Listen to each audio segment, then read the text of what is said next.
এবার ডক্টর ইশতিয়াক এবং ইরফানের ভাবিকে হাতে নাতে ধরে ফেলবে ইরফান। বিস্তারিত জানতে সম্পূর্ণ ভিডিওটি দেখতে থাকুন। আসসালামু আলাইকুম প্রিয় দর্শক, সবার কি অবস্থা? হাজির হয়ে গেলাম দীপ্ত টিভির নিবেদিত দেনা পাওনা নাটকের 58তম পর্বে কী সব ঘটতে চলছে তার অগ্রিম খবর নিয়ে।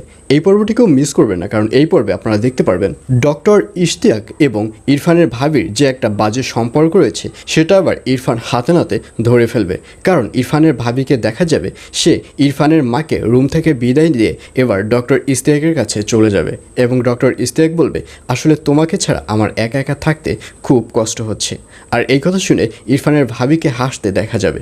ইরফানের ভাবি বলবে, ও আচ্ছা তাই বুঝি, যদি এতই কষ্ট হয় তাহলে আমাকে তোমার কাছে নিয়ে গেলেই তো পারো।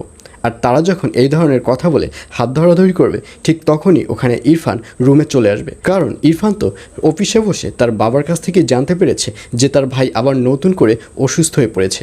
আর এটি জানার সাথে সাথে ইরফান আর অপেক্ষা করবে না।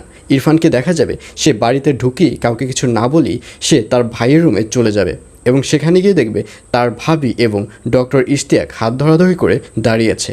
আর এটি দেখে ইরফান আর বুঝতে বাকি থাকবে না যে ডক্টর ইশতিয়াক এবং তার ভাবির সাথে একটা বাজে সম্পর্ক রয়েছে।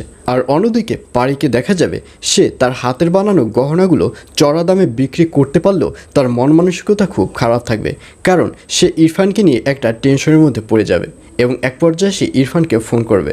ইরফানকে ফোন করে বলবে তার বাবাকে রাজি করাতে পারলো কিনা।